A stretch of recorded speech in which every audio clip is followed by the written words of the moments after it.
And a very pleasant good evening to everyone here live from Brevard College here in Brevard, North Carolina. I'm your host, Brady Penn, and this is another episode of Tornado Talk. And before we get going, I'd like to thank a few of our sponsors here around the Brevard area. We've got Arby's, Brevard Orthopedics, BSN Sports, Eagle Ford of Brevard, Hampton Inn, Ingles, Jets Pizza, Pepsi, Salsaritas, Sully's Steamers, Triangle Stop, and last but not least, Young Transportation. Before we get going, also want to catch you up on everything that's been going on athletically around Brevard College. This weekend, baseball took on number 4 ranked LaGrange College in a 3-game set here at Gilcone Field.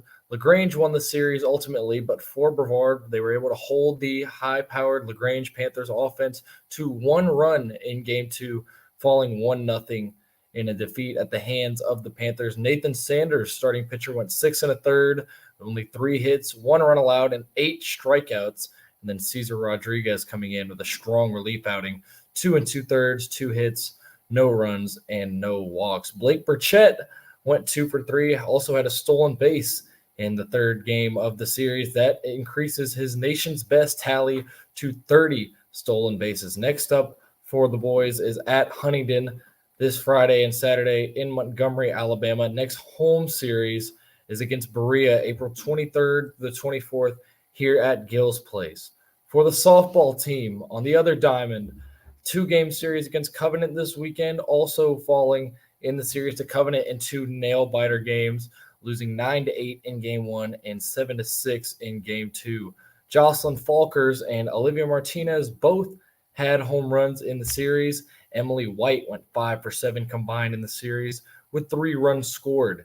She now ranks 5th in the nation with a .558 batting average, the all-time D3 era hits leader for the Tornadoes. Next up for the softball team, they'll be taking on Piedmont in a doubleheader, 1 o'clock and 3 o'clock this Wednesday here at the BC softball field. So if you can, come out and support the NATO softball team. For tennis, for the women's tennis team, 8-0 over Agnes Scott. Singles wins by Hannah Hirsch, Allie Kogoy, Brooke Garland, Sophie Trantham, and Melody Ferguson. They have won 7 of their last 9 matches. And next up for both the men and women, they take on Huntingdon Friday at 1 o'clock here at the McCoy Tennis Complex. For the track and field team, there was a successful meet at the Lenore Rhine Bear Invitational at Lenore Rhine, of course. George Wells placed first place in the 1,500 meters at a time of 4:06:34. Dalton Hawley, 3rd place in the 5,000 meters. Garrett Spangler as well, finishing 3rd place in the 10,000 meters. Zoe Capps, 2nd place in the women's 10,000 meters. And Haley Lane Miller, 3rd place in the women's 400-meter hurdles.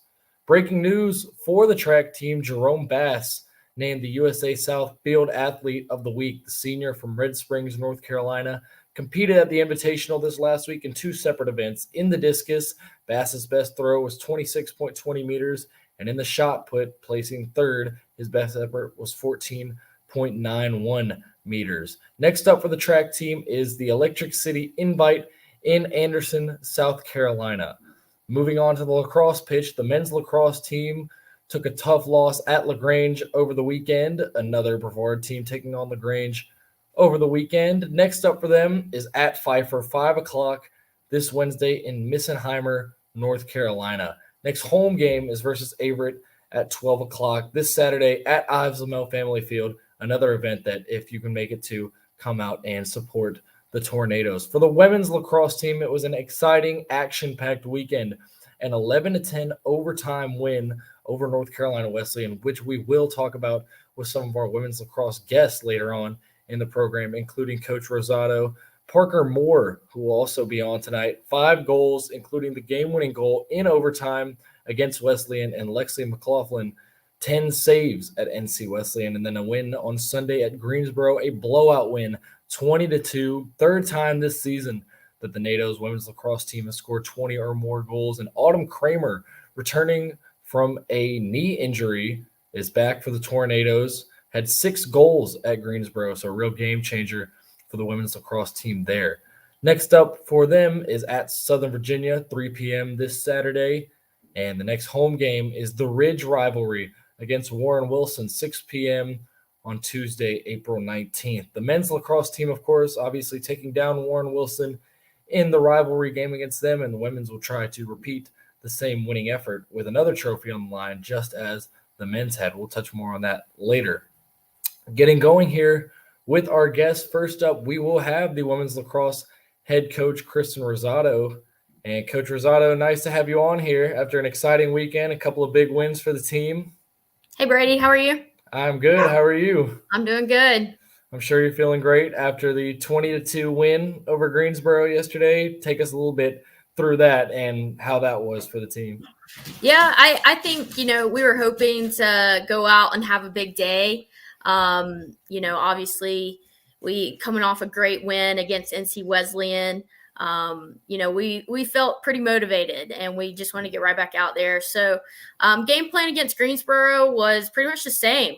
Attack, have fun. I think Coach Roya says it best, go play lacrosse with your friends. So that's what we did. I think we saw some weaknesses that they had. And, the biggest thing was shoot. Every opportunity you have, put that thing in the cage, put that thing on frame, and give yourself an opportunity. And they did a great job of it. I think sometimes in those games where teams are maybe a little bit weaker than you could play down. And I think we found ourselves at times defensively kind of being a little bit unorganized. But it was great overall, team effort, team win all weekend. It was just, for us, a great team victory all the way around. Speaks to the talent when you say that there was a couple defensive lapses and you guys still only gave up 2 goals. I'm sure you'll take that every day of the week. Third time this season with 20 or more goals. Is there ever a tell or something where you can tell that the offense is early on just in one of those grooves, or is it just one of those things where you take it as it comes? Yeah, I think it's a little bit of both. Weaker opponents, obviously, are going to give you a little bit more opportunities. I think the biggest thing in those games is it's how you win. It's how you score. It's not just we go out there and we go score a goal. Let's do it the right way. Let's go through our motion offense if we're in motion. Let's go through our plays if we're going to run a play, and let's execute. It's not just going out and just trying to run up the score. That's not what this is about. So for us, it was great having Autumn back, as you kind of mentioned, coming back from that big knee injury, to get her leadership back on the field. And she's been the leading scorer for us the past 2 years. Just to get, that type of player back on the field was huge for us. And so it was great that she had a big weekend, 13 points on the weekend. I know it felt good for her, and it felt good for all of us to see her back out there. So I think it's a mixture of everything. And honestly, all the credit for the offensive stuff, that goes to my assistant, Coach Roya. She put in a great set this year. Something that every single player makes them dangerous. Teams, when they scout us, they have to scout the whole roster, because we're not looking for one player. We're not looking for 2 players. Every single person out there is dangerous. So she gets all the credit for that. Absolutely. That's funny. I was just about to mention the effect that Autumn Kramer has being back out there for you guys. Obviously a big game changer. And I wanted to shift gears back, move backwards a little bit, and talk about the game against Wesleyan. Obviously a little bit closer game, 11-10 overtime victory. Parker Moore with 5 goals, including the game winner in overtime. How did you guys approach that one, especially knowing that you're heading down the home stretch and it's a big game against a conference opponent? Yeah, we built it up all week. We told them it was a business trip, to focus in. We had a great week of practice. And with this team, we've kind of figured out less is more. So we focused on 2 things in the game plan: shut down number 6 on their team, and clear the ball. That was our 2 biggest things that we worked on in practice.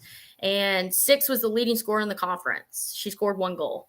So that made a huge difference. So going into that game, I think overall as a coaching staff, we had a great game plan. And I think the girls executed Our defense was lights out. Lex was huge. Again, we shut down number 6, leading scorer in the conference, Elise Moore, who this is our first year ever playing lacrosse, shut down the leading scorer in the conference. And it was an absolute battle. The intensity during that game, it was back and forth, back and forth. Going to overtime, we get the draw, we go down, we miss, they come back down, we go to the second overtime. So it was an intense game. Proud of all the girls, super proud of Parker.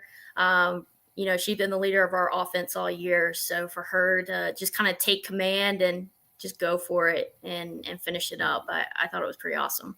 I'm sure that was a very fun bus ride back to Brevard after an exciting overtime victory like that. And as I kind of spoke on, obviously you guys are in the home stretch of your season, trying to make a push here. How important is it to, on a weekend like this, stack one win on top of the other and kind of just keep building off of the prior victories? Yeah, I mean, these were must wins. There's no other way to say it. We had to win these games. If we want to go to conference, we had to take care of business this weekend. And so this moves us to 7, top 6 go. So if we would have lost either game, we would have been out. And I think that just shows, the amount of pressure that we did put on our team this year or this past weekend. They did great in kind of dealing with that. And again, as intense as that game was, for them to have the composure, win the draw, make stops on D, and then go down and score that game-winning goal, I think it speaks a lot of our maturity throughout the year. Now we have to keep going though, and so we have 2 big games in conference coming up where we're gonna have to show up and compete. Our work is not done. So, and it's kind of a crazy year in our conference in the USA South. Everyone's vying for that 6th spot right now. So It's still a battle. We still got a lot to do. Absolutely. So you guys have Southern Virginia on Saturday, and then in about a week's time, you've got Warren Wilson taking them on in the Ridge Rivalry. And kind of talk to us a little bit about that rivalry. I heard that similar to the men's, that there is a trophy on the line. Men obviously took their trophy against Warren Wilson, and you guys are looking to do more of the same. Talk to us a little bit about that and the rivalry with the Owls. Yeah, I mean, I guess technically this is our first game against them. I think it's a great thing that we're going to build, having them pretty much be our neighbors, and we have a great relationship with Becky, who's their head coach. So I think Becky came up with the idea of this game, and I think it's awesome. And seeing like the guys kind of go through it at first, and the excitement of the trophy. I think when there's anything on the line, you're gonna play harder for it. So take an average weekday game and make it 10 times more important. I think that's all we're doing. So I'm excited for it. I think it's something that both programs are going to show up for and be ready to go. But yeah, we want that trophy pretty bad.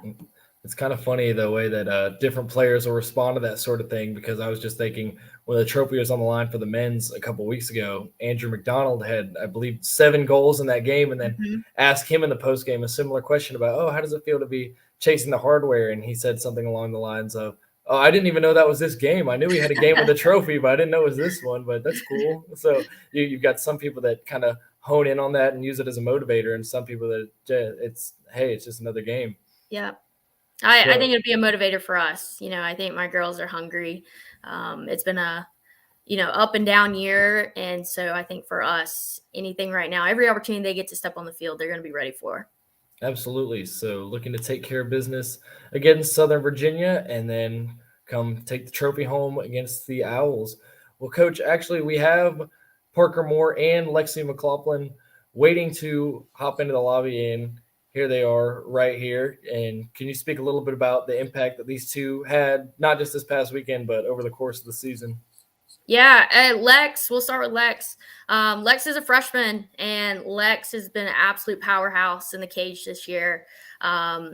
Keeping us in games. NC Wesleyan, absolute monster out there. So, and not only that, I think Lex has improved so much. We've worked a lot on clears, and her ability there has improved drastically throughout the year. And so she's given us opportunities to go down the field and give the ball to Parker to score. So Lex is huge. And then kind of switching over to Parker, I think Parker, we put a lot on her, especially with Autumn going down and being the leader of this offense. And she's taken the pressure, she's dealt with it, and she's grown a lot, and just super proud of her. Not only for, the NC Wesleyan game, but overall, just everything, her improvement, her maturity throughout the year. Well, Coach, I want to thank you for coming on and kind of segueing us into these players, and I'm looking forward to seeing how you draw things up and how you guys come and attack the next few games. Cool. Thanks, Brady. Hey, Brady, you do a great job, so thank you. Thank you. Thank you so much, Coach. Well, Lexie, Parker, we'll talk a little bit more about this past weekend, just like I was doing with Coach before you guys got in here. We'll start off with the Wesleyan game. How did it feel? I'm sure it was obviously an exciting game, taking one away in overtime. Parker, game-winning goal in overtime. We can start with you. How did you feel heading into the game, and then once it got into the home stretch and once you guys were in overtime, what was kind of the thought process there? Going into the game, we definitely knew that we had to fight hard for this game because they had beat Huntington and we lost to Huntington. But during warm-ups, we were all hyped up and we were really excited, and we started battling, and it was just they scored, we scored, they scored, we scored. And then when it went into overtime, we were all super nervous. We just had to kind of take a breath. I mean, Coach made us go walk away and then come back. And just kind of calm our nerves down. And I think that helped a lot. So you've got 34 goals on the season. You're second on the team. And kind of as Coach was alluding to, obviously had to take on a little bit of a larger role with Autumn Kramer being out for so much of the season. And how do you think that you prepared for kind of taking that extra weight on your shoulders with such a big presence on the team being down? I mean, I just kind of told myself, you got to suck it up and take over because the team needs you. And just like being able to bond with my teammates made it a lot easier, and having all of their support really didn't make it that difficult. And then against Greensboro yesterday, obviously 20-plus goals for the team for the third time this season. And once again, you're a big part of the goals that have been scored for the team. Obviously a little bit less stressful or strenuous game yesterday, but how's it feeling out there? Just kind of just letting it loose and taking care of business that easily. It was a little bit nice because we could kind of slow down and try to run some more of our plays instead of just running right away. And we got to use a lot more people. I know Morgan Graham got her first assist, so that was really cool. We were all super excited for that one. It's just really excited to get to see like everyone touch the ball and everyone impact the game in some type of way. Absolutely. Well, Lexie, we'll shift gears over to you. 10 saves at Wesleyan. Obviously, not as much a part of the offensive mix, but obviously a crucial component in victories like that and just in general. What were you thinking just being in front of the net in such a tight game, especially down the stretch? It was incredibly stressful. I think the mindset was just don't let them tie it up. It was a constant fight to give our girls the ball to try to get the upper hand on them. Overtime was the most stressful thing I've ever been in my entire life. But other than that, I mean, it was a hard-fought game, and at the end of the day, it was so much fun. USA South Defensive Player of the Week on the week of February 20th. I see that you're out of McDonough, Georgia. I'm also from Georgia, so obviously I know how we get it done. So then also coming back after that overtime game and only allowing 2 goals in a blowout victory. So it was just kind of speak on that and speak on how you kind of built off of the Wesleyan game going into this one. Yeah, it's kind of like Parker said. It was a lot of fun to watch my friends play. I mean, it was good to have like defense calm down because we were just so high tense during the Wesleyan game. It was fun to watch all of my friends try to score the ball, and like it was. I mean, defense was pretty chill that game. Yeah. When it came down, we stopped it and gave it right back to offense. So it's pretty easy for defense. So looking forward, both of y'all now, either one of you can speak on this first, but going into these 2 games, you've got Southern Virginia on Saturday, and then you've got the rivalry, which we'll talk about a little bit more in a second. What's the mindset heading into these two games? Coach Rosado was speaking on how the last two games were must win. Is it the same mindset, same attack and approach heading into these two games? Yeah, I mean, we definitely have to go into these games battling. I mean, every game is a battle for us. We just got to think of this ground ball will win the game, this draw will win the game, this goal will win the game, which is what Roy had told us in the NC Wesleyan game. That's just how our mindset has to be like. Yeah, it's always stay hungry. So for the Warren Wilson game, the Ridge rivalry, like me and Coach were talking about, the men had a similar rivalry with a trophy on the line against Warren Wilson, and they were able to take care of business. So it's only right that you guys do the same thing. And how does it feel? I was talking to Coach about this as well. How does it feel knowing there's a piece of hardware on the line for this game? Does that change or up the intensity any more than it's already at, or what? For me, it definitely does. I'm definitely a fighter when it comes to something on the line. Competition's kind of my middle name, so. Okay. Yeah, I agree. I think it'll be really cool to just kind of have a trophy that we can always look at and just be like, we won this game, and it kind of be a motivator for the rest of the games to come. Talking more about what me and Coach were talking about a few minutes ago, how big is it? Obviously, you guys are building off these last couple wins. How big is it having Autumn Kramer returning back, leading goal scorer the last 2 years? How big of a boost is that when you're in a playoff push, having that much of a game changer inserted back into the lineup? It's definitely, I think, really fun to have her because she's been warming up with us in previous games, and then now that she's actually on the field, teams are like, oh my goodness, wait, she's back. We have to figure something out. I think it'll be really helpful. I know she gets a lot of assists and a lot of goals, so it'll be really helpful with these upcoming tougher games.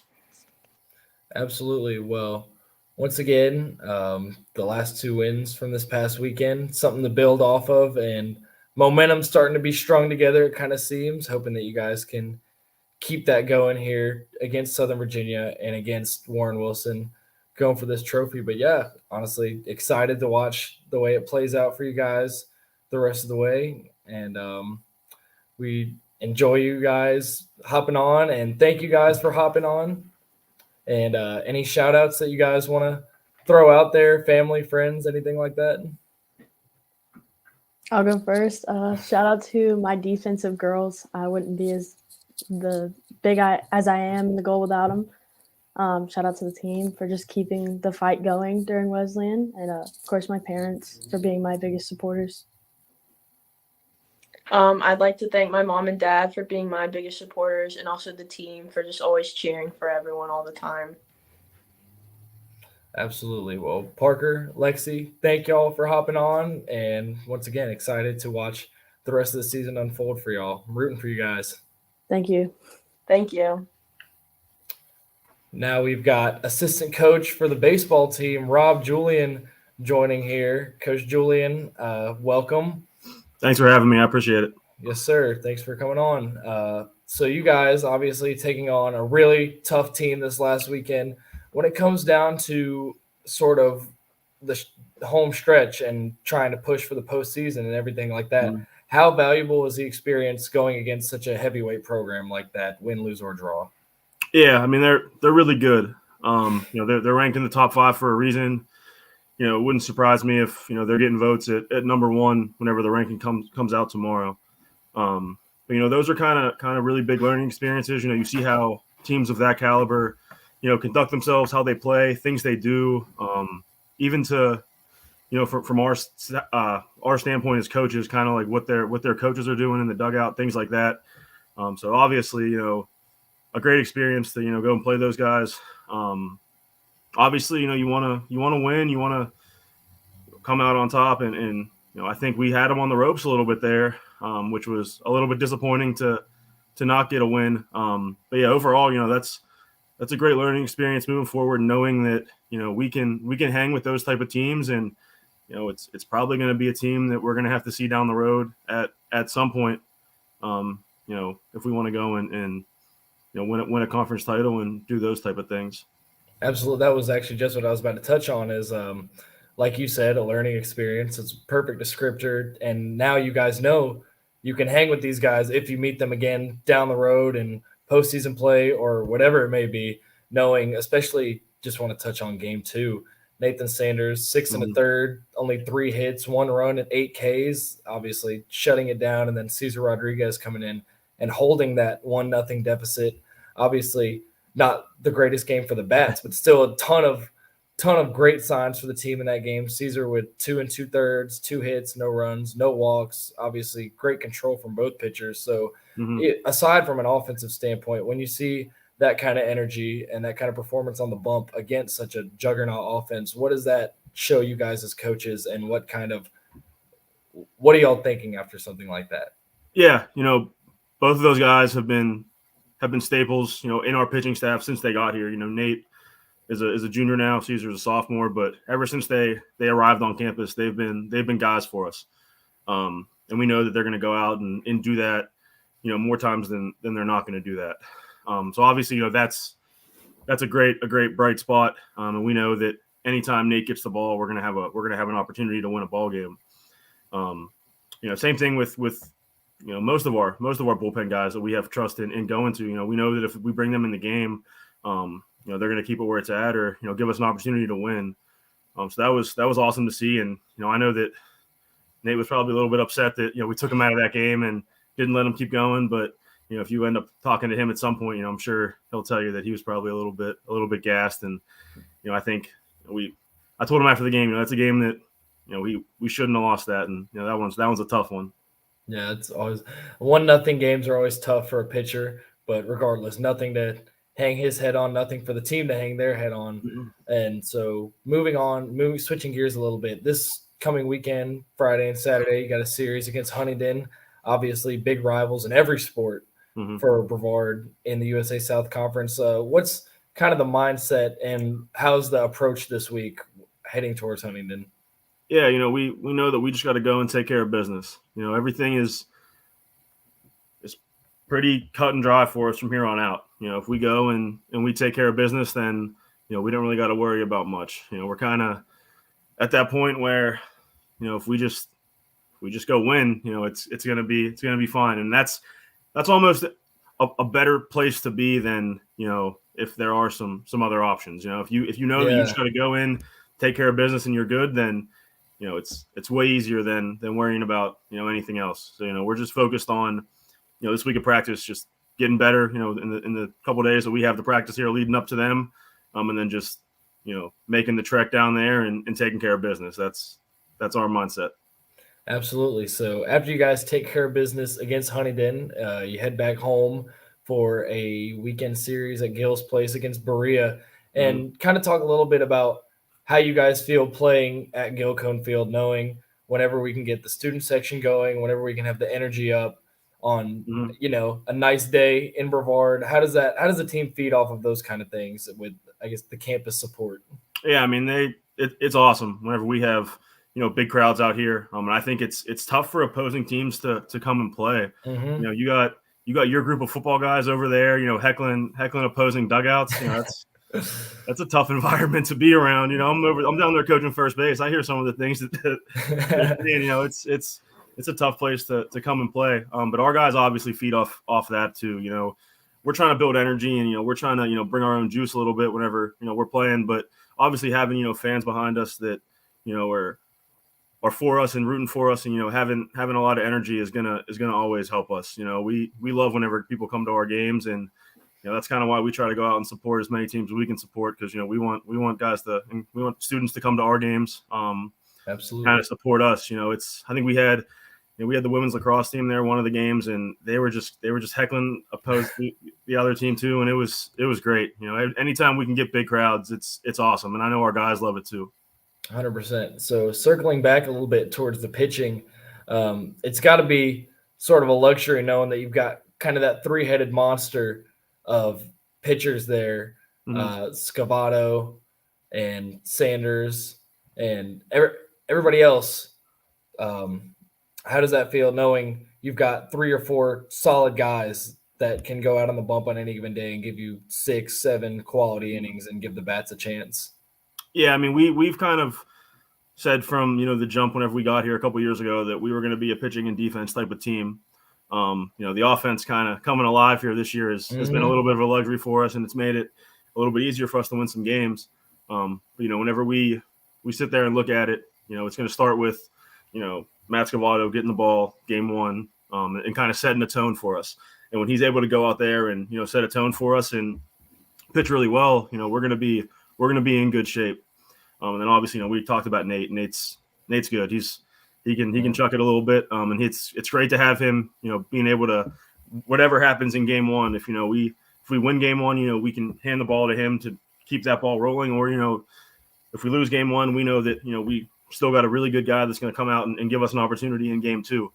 And then, Cam Cook's been our game 3 guy for a little while now. And he's been coming out pitching really well and giving us an opportunity to win. And, even this past weekend, he held that lineup down for, 4 and some change, and gave us a chance. And then, they're just a really good team. That offense is good, and some things happened, and that's baseball. And then, we kind of pride ourselves on our bullpen arms being able to come in and shut down games. And they've, been able to do that, a lot this year. So, we're very confident with the guys that, we have, out there on the mound for us. And we know that, if they're doing their thing and if they're on, we're going to have a really good chance to win. So obviously you guys had a really solid squad last year. You were in the mix all season. How does it feel having the kind of talent that y'all had last year and then having the influx of young talent, mainly 2 guys? One of them will be on in just a minute, but I'm referring to Frankie Vasquez and Cale Ayler, who kind of just keep flip-flopping back and forth between Freshman of the Week honors or Rookie of the Week honors. How does it feel knowing that you've got 2 young guys, and even more, but specifically those young guys that you can immediately insert into the lineup and have make a big difference? Yeah, I mean, they're 2 exciting guys to watch, and they do things very differently. Frankie has a lot of swagger. He's gonna when Frankie Vasquez is at the ballpark. Frankie Vasquez is at the ballpark. Kale's a little bit more quiet, but they both do things really well for us, and they do things to help us win games. I've said this before, like, I didn't know Kale could hit when I recruited him, so having him come in and be able to swing it has been awesome. We knew who Frankie was whenever we were recruiting him. We knew he was going to come in and make an impact for us pretty quickly. But yeah, having those 2 guys, has kind of fixed a lot of problems that we were a little bit worried about. And then just having them come in and not just them, but our entire freshman class. We have a lot of freshmen that aren't getting a ton of time right now. Luke Morton's an infielder for us, and our infield's playing really, really well. But he's a guy that at practice every day, he pushes guys to get better. Davis Bryson's another one that he doesn't play a whole lot, but he makes guys better every single day at practice. We got a couple catchers that are freshmen that aren't ready to go quite yet, but they push our starters every day at practice. You saw those freshman outfielders kind of start to get some opportunities in the Johnny Graves, the Ryan Lehman, the Lucas Granados. And they're guys that in the future we're really excited about that class. I think whenever we broke it down, whenever we got here, we knew that was kind of going to be our big year, and we kind of went out and got a lot of guys that we know are going to be staples in our program, even though it might not be right now. We know that they're going to end up helping us down the road.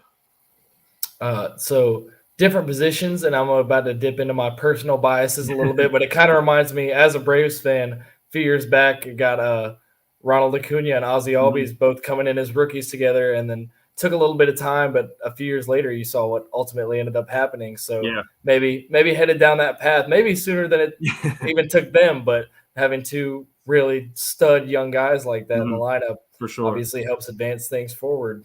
For sure. Then obviously, on the other side of the ball, we got some freshman arms that we're super excited about, which is gonna be awesome. To watch those guys grow. Absolutely. Well, Coach, we've got Frankie joining the broadcast. We've also got Jock Pledger, the dual sport, one of my teammates as well, joining the broadcast. And as they are about to join in, you have anything to say about those two guys? I mean, I know you already spoke on Frankie, but maybe a little bit about Jock, the dual sport athlete. Yeah, Jock's my guy. I tell him that every single day. He finally got a chance to, play a little bit more this year than, he has in the past. And I love when Jock Pledger succeeds. He's a guy that brings, a winning mentality to our program. Being from the football side and playing in some of those bigger games, that some of our guys might not have experienced. That's awesome for us. I think every time Jock got on base, Jock gets on base, he scores, which is kind of crazy. Whether it be him in the lineup getting on base, or whenever we pinch run him because he might be the fastest kid in America. But yeah, having him in our program is great. And I tell him that every single day that there's things that he does that will never show up in box scores. And him just being him and being around the guys every day and being around us, makes us a better program. You got to do something about that hair, though. I can't. Figure something out. We obviously talked about Frankie. He's been a guy for us since he, stepped on campus. He brings a certain swagger, for us that, not a lot of young guys honestly have. He knows what he can do, and that's awesome. Whenever you play with that confidence, you're going to do really well. He's a guy that, we look forward to, be a cornerstone of our program for the next couple of years, and kind of help us get to where we want to get to. But obviously both of these guys are big reasons of why we're successful. And I'm obviously looking forward to, continuing our run with them. Absolutely. Well, Frankie's still getting ready to join in, but Coach Julian, appreciate you for joining and just talking ball for a few minutes, and looking forward to see how things go down the home stretch here. All right. I appreciate you, Brady. Thanks for having me. Yes, sir. Thanks, Coach. Well, Jock, obviously a familiar face here. For those of you that don't know, Jock, my high school teammate as well as current college teammate, the dual sport athlete, the All-American, all the accolades for Jock Pledger. Jock, kind of speak on how it was playing against such a juggernaut team this past weekend and kind of being in that environment against a championship caliber team, knowing that that's where you guys want to be. Well, we knew going in that they were going to be successful in doing all areas of the game. So we knew they were going to hit the ball, we knew they were going to pitch the ball, but we also been preparing for so long that we know we could also pitch and hit the balls just as well as they can. So we knew it was going to be a dogfight, and in some parts it was. Well, I've got kind of a list of things here. I touched on a few of them. Obviously, outfielder, dual sport athlete, baseball and football. I already spoke on that a little bit. The All-American last spring, and then scored the game-winning run against Washington and Lee. I was actually on the call for that game. I remember seeing you get on. I was, oh, no way. They just put Jock Pledger in the game. It's over now. But 6 runs scored in 10 games played for you. Coach Julian was actually just saying just before you got in that it seems like every time you get on base, you're able to come around and score. And so as kind of more of a versatile player and a versatile asset on the team, how does it feel knowing, hey, I could be in the lineup and be getting on base that way, or somebody could get on base and I could come in and run for them, or anything, this, that, and the other? How does it feel just knowing that you're going to get your chance to get on the bags and take a trip around? I just know my role at this point. I know if I'm not in the lineup, well, if the game's close, then I know, hey, Jock, get your legs ready. That's what Coach Hicks always tell me. And I tell him, I'm always ready, Coach. You ain't got to ask me. So, I just enjoy being in the moment for anything, and it just happens. So, back to that Washington and Lee game. That was a little while ago, but talk us through how that was and kind of the thought process, especially when Jason was up there at the end and he hit the ground ball. Were you just dig it to home, or what were you thinking going into the at-bat? When I saw Jason come up, he's always been a clutch guy for us. I mean, he's been for 4 years. He's one of those older guys that's just knows what to do. And so whenever you see him up at the plate, yeah, this guy's going to get a hit. And for me, I was just saying, once I see ball down, it's just sprint, not even look back, just sprint. And it all worked out. That it did. A walk-off win for you guys. And we're having trouble getting Frankie into the broadcast, but while we're on the topic of Frankie, I'll kind of ask you what I was asking Coach. When it comes to the young guys, him, Kale Ayler, and other guys, like how is that when you compare the team from last year, looking now, knowing you have most of those guys and this influx of young talent, how does that boost the team and the kind of, I guess, morale and performance of the Brevard baseball team? I would say we have a lot more depth than we have in the past. We have so many good players that could play, but only 9 could be on the field, unfortunately. But our roster goes so deep that I don't even know how to explain it. I think Coach Julie and Coach Vic brought us some great guys to like fulfill some roles that need to be fulfilled, and just to be ready when their name is called. So, being a dual sport athlete, as I've already mentioned enough times, what are some things that translate from the football field over to the baseball field, and maybe vice versa for you? Since I play outfield in baseball and the football play DB, I would say like angles has a big thing to do with it, and like quick first steps and everything. Just reading stuff. It just comes natural because I've done it for so long. You've taught me enough about some DB techniques and stuff to do at DB. Maybe one of these days you can start teaching me some outfield stuff. Refresh me a little bit. I don't think you're ready for that. You don't think I'm ready for it? I might have to go out with you one day. I don't know. But looking forward to this weekend, heading to Montgomery. Kind of, I'll ask you another one of the questions that I asked Coach Julian. What's the mindset heading in? Obviously, big rivals across the board in every sport, the Huntington Hawks. But how does it feel, especially being in the home stretch, going into this set of games against this conference opponent that's a big rival? I feel confident in us. Like sometimes we always say, just play baseball, just play tornado baseball. And when we do that, there's like nobody out there who can beat us when we do that. And it's just like, once we get rolling, it's hard to stop us. And I'm just looking forward for this weekend so that can come out and people can see it. And after the Huntington series, you guys come back home at Gilcone Field versus Berea. And I was talking to Coach about kind of the home field factor. Obviously, some of our teammates in the student section, getting to chirping and getting the energy up. I know you're not big on as we got Frankie popping in right there. I know you're not big on the trash talk. You're a man of few words on the field, but having that kind of energy from the fans, how is that? Does that boost you guys' confidence or anything? It's good knowing there's somebody behind us besides our teammates. Like we have these fans in the student sections just helping cheer us on as well. So it's kind of cool. Absolutely. Frankie, what's up, man? How we doing? Chilling, man.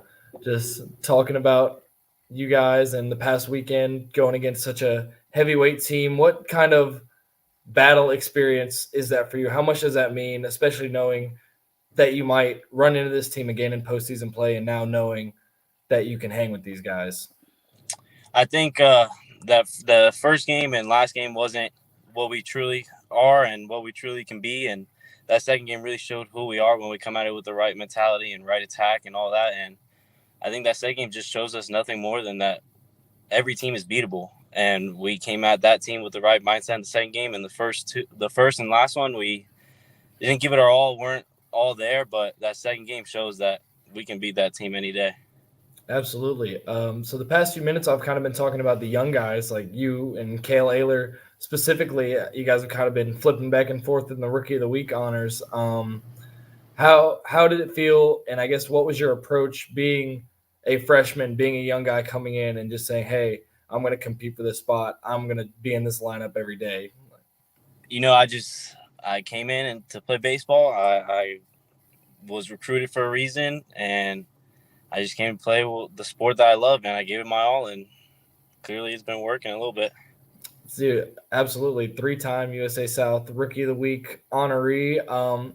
Was there any specific moment, whether it was an at-bat or in the middle of any game, where you not saying that you had any doubt prior, but was there any moment where it kind of clicked, hey, like, I can hang with these guys. I'm one of these big dogs. Like, was there any point in time where it just clicked? I think I came in with the mentality of that and try to not think of oh, I'm a freshman, I have to own up to these kids. I thought of it as, again, just I'm here to play the game that I've been playing my whole life. Might as well just keep doing what I'm doing and see what happens. 100%. You've been an extra base machine. Obviously, going to need some of that heading into this series. I was just talking to Jock and Coach about at Huntington this weekend. I'll ask you the same question that I asked both of them. Kind of what's the mindset and the approach going against a big rivalry team like this heading on the road? Yeah, I think our approach should just be clear what happened this past weekend, and now we got to take it game by game, inning by inning, pitch by pitch, and just play the game. Play how we play. Don't play to other people's standards. Play to our own. Absolutely. And when it comes to the guys that you're behind when they're on the bump, how does it feel knowing that another question that I asked Coach Julian, how does it feel knowing you kind of have that three-headed starting pitching monster of Scavato, Sanders, and Cameron Cook on the bump? Yeah, I have all my trust in those guys. They know that we can hit. We've been hitting all year. And as long as they're riding with us, then whatever game we're in, the first, second, or third, it's in the bag. 100%. So after this Huntington series this weekend, you guys come back home, play at Gilcone Field against Berea. And I was talking to Jock about this also. How is the approach different, or I guess the experience and the energy when you've got the home crowd here at Gil's Place? Obviously, once again, like I said, some of my teammates out there, chirping and getting fired up and stuff. Does that push you guys? Does that make you feel the energy, or what? Speak on that a little bit. Yeah, for sure. I definitely feel when the crowd's with us, it's not only the guys on the field, but it gets the guys in the dugout going more. And when they're going, then the guys on the field are going even more. So just having everybody behind us is the most help we can get from them. For sure. So before we get things wrapped up, do you guys, I'll start with you, Jock. Do you guys have any shout outs that you want to throw out? Maybe Walnut Grove High School? I just want to shout out my family and my friends for being supportive of me all throughout the years. Also, I shout out my outfield squad. They know who they are. And also shout out Them. They know who they are as well. So, yeah, those are my dogs. Frankie, what about you? Anybody that you want to shout out? Yeah, I'll shout out my family, my mom and dad, my girlfriend, and my coach Chad from high school. Absolutely. Well, guys, it's been a pleasure talking to you guys. Excited to watch the stretch run here and call some more ball games for you guys, and just excited to see how it goes out there on the diamond. Yes, sir. Yes, sir. Thanks for hopping on, y'all. Appreciate you guys. Now coming on, we have head men's lacrosse coach, J.D. Lemay. Coach Lemay, what's up? How's it going? I'm doing well, Brady. How are you? I'm very good. So, Coach, obviously a tough weekend, a tough loss at LaGrange, but all in all, I just want to start off speaking on your experience so far in your first year here at Brevard. Kind of talk about the guys and the culture that you and the entire program is trying to build here. Yeah, I mean, it's tough. I mean, coming in when I did, right into the spring season, so I didn't get to build the culture I wanted to in the fall. So it's trying to build that culture now in the spring, which is tough because we're in season and a lot going on. But we're just trying to build a nice family atmosphere, and it's going to take a little bit of time. We're still getting there. We're growing. We're a young program, so we'll get there. But like I said, it's going to take some time. Like I said, we're a young program. I think on our roster, we have 23 guys, and 18 of them are freshmen and sophomores. So it's building that young team into that family atmosphere that we want to grow this program into a successful program. You guys also have some versatility on the roster. You've got a few dual sport athletes. I know you've got a player that I believe is also a cyclist. You've got one of my buddies, Zach Taylor, who is one of my teammates on the football team. You've got Jared Davenport. You've got a few that are dual sport athletes. What kind of boost does that provide for the team, knowing that you've got guys that kind of exceed in different athletic areas and also have other experiences coming from, other fields of play? I mean, we have, again, like you said, we have 2 soccer players, we got 2 football players, a basketball player, a guy who does cycling. I'm all about dual sport athlete. It keeps the athlete in shape year round. It gives that different atmosphere from a different type of family from one sport to another, so that they can bring what they know from their, we'll say, men's basketball team over the lacrosse atmosphere and that connection from two different teams. But I love dual sport athletes. I think it's an awesome experience, especially at the college level, to get that experience of being able to play both sports that you love, and it keeps you in top shape for the entire year. So I enjoy having the dual sport, and we continue to allow that to happen. Yes, sir. So another question kind of about this being your first go around here with the Tornadoes. What are, aside from the lacrosse program, what are some things that really kind of are appealing to you about Brevard and campus and just the energy all around the area? It's the atmosphere and athletics, the atmosphere on campus. It's that family atmosphere. Everybody's here to help one another. Everybody enjoys and supports one another. And again, just the area. I just fell in love with the area. Being in the western part of North Carolina in the mountains is beautiful. Again, being originally from New York, they're expecting snow up there, and it's April and it's 70 degrees here today. So it's just being in the nicer weather, Yeah. being and enjoying it. So I just love the area and just the people in general. So that's what's drawn me to North Carolina, and I'm loving it so far. It's kind of funny that you use the word support and supportive. That's one that I would use just from observing the program from afar. I know that not every game has gone exactly the way that y'all have drawn it up or the way that y'all have wanted it to. But one thing I've noticed is that you guys seem to be a really resilient bunch and seem to kind of, like you said, that family atmosphere. It doesn't really seem like there's ever kind of any tension or rifts or any kind of, finger pointing. It's just trying to grind it out every day from what I see. And how much does that mean to you as a coach?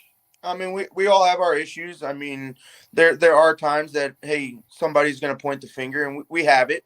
But to me, it's having each other's back every single day, both at practice and on the game field. It's having the guy to your left and your right and the support.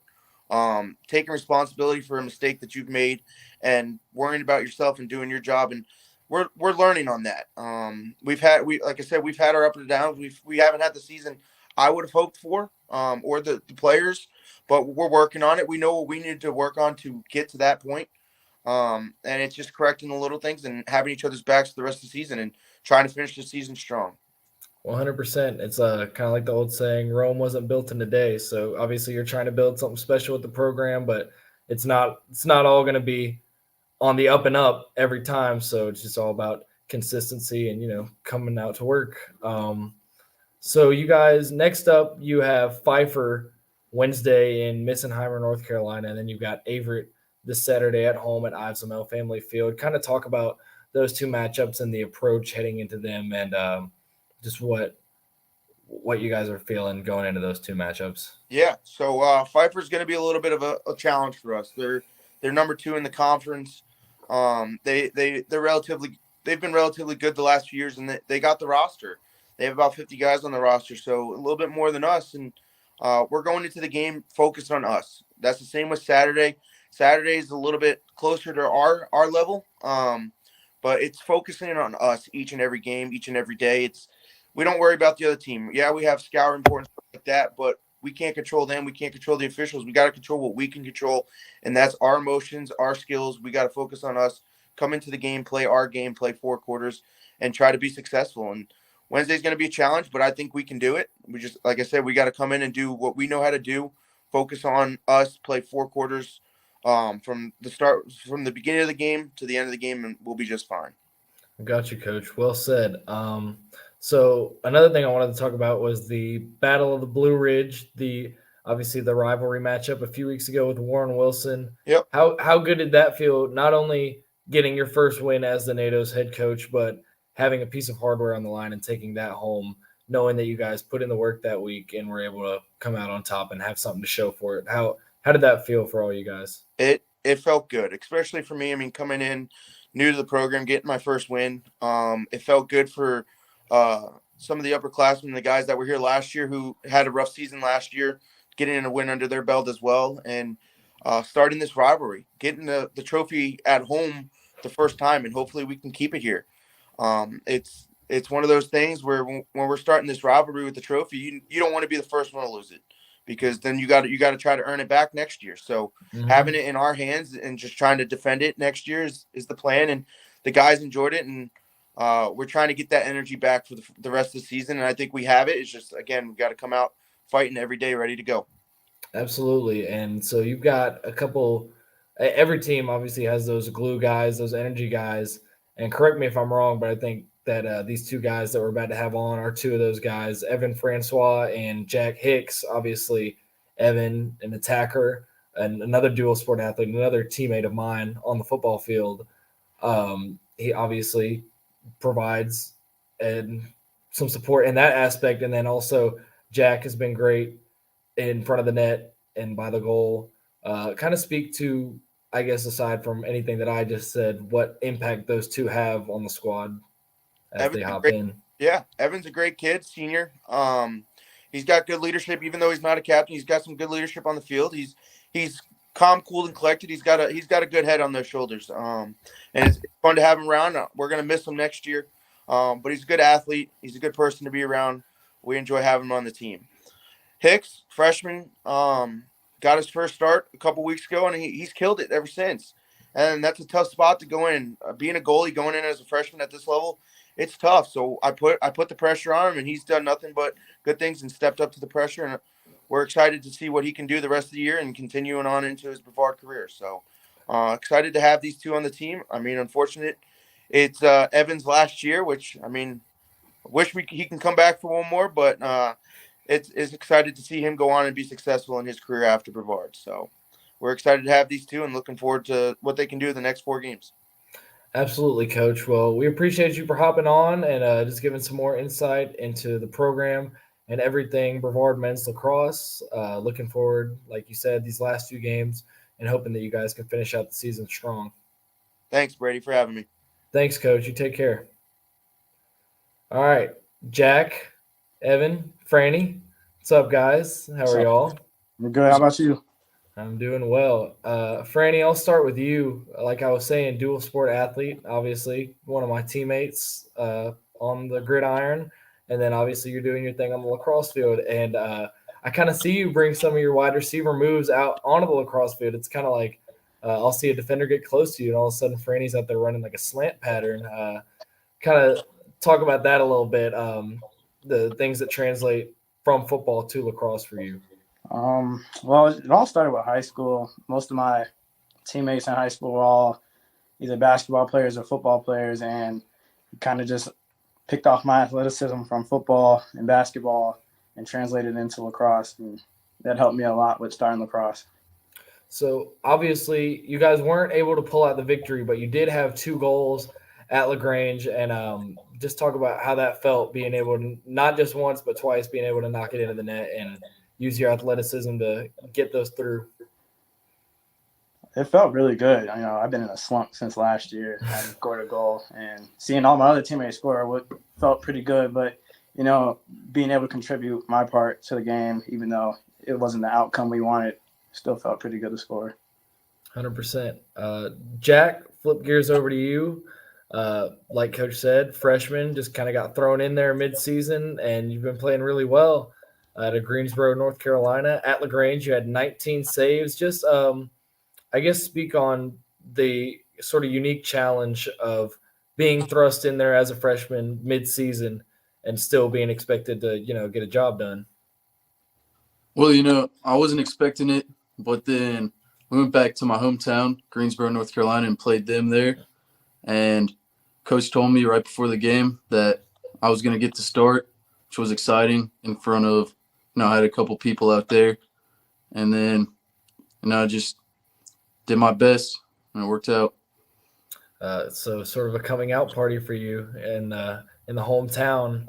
I guess my question for you is, when you're in there in front of the net, what kind of – I know goalies, not just in lacrosse in general and in soccer, all of it, sort of have their each own unique approach to the way that they want to goal keep. Do you have any sort of mindset or approach or pregame routines that you have when it comes to, taking care of your business? One mindset that I like to keep in goal is kind of like a goldfish, just forget what just happened, because you can't get in your own head when you're getting scored on. Not to exclude you from this question, Franny, but I'll have this question for Jack. Since you're a freshman, I guess what me and Coach Lemay were kind of talking about for a minute is the building of this program and how this is only year one under Coach Lemay. What steps are you guys taking / are you going to take to continue to build this program up and get it to competing for conference championships level? One place that's really going to happen is during preseason next year, where we can get a lot of individual work in. With Coach Lemay coming in later in the season, we didn't get the chance to work with him, and so hopefully we can get a lot of work done then. 100%. The familiarity aspect will be a really good thing for the program, I think. And I'll flip this one back over to Evan.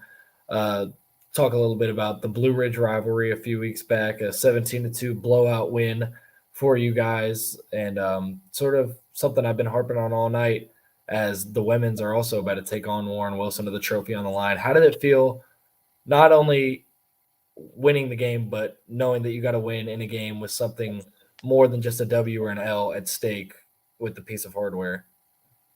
Well, that win felt really good, especially since it's our only win, but to take that away since they started with the trophy and to be able to hold on to it, and this being my last year, I can say I won that trophy, and hopefully it carries on with the rest of the guys that will be here for the next 4 years or so. Absolutely. I'll open this question up for both of you guys to answer.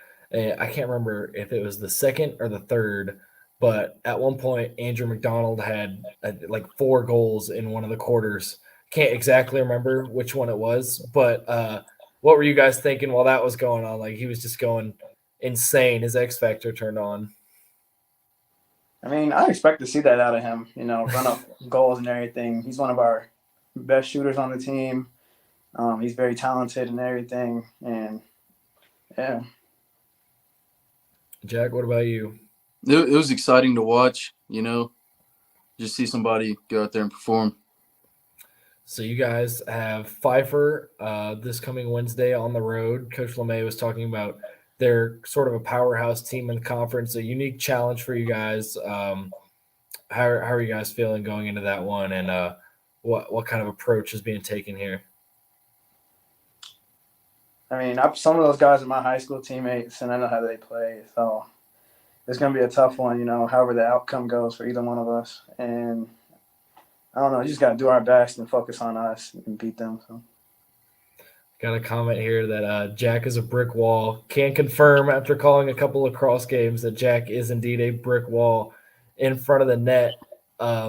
Sort of shifting on to the next game, aside from Pfeiffer, you guys will be back home this Saturday, 12 o'clock at Ives Lamel Family Field against Averett. Obviously, Coach Lemay was saying a little bit respectfully, a little bit lighter opponent, a little bit more on the cusp of where you guys might be at right now. And how are you feeling in terms of, trying to take advantage of that and trying to capitalize on these last few, if nothing else, learning experiences, the last few contests here in the season? We're just going to try and keep our head up because we've had a couple rough games in the past, but we're going to try and work together as a team and just keep better energy, more positivity throughout the rest of these games. Franny? Yeah, like he said, piggybacking off of that, and just finishing strong, however the outcome turns out for these next 4 games. And I don't know, I'm gonna enjoy it while it lasts. It'll be my last go around. So. 100%. Well, Jack, just getting started. Excited to see how your career progresses. In front of the net, defending for the NATOs. And Franny, it's been a heck of a run for you, both sports, and really happy for you and proud for you, man. Just the work that you've put in these last few years. Before I let you guys go, either one of you guys got any shout outs that you want to throw out there, family or whoever else it may be? I want to shout out my family, everybody that's been here since I've been here these past 5 years, my friends here.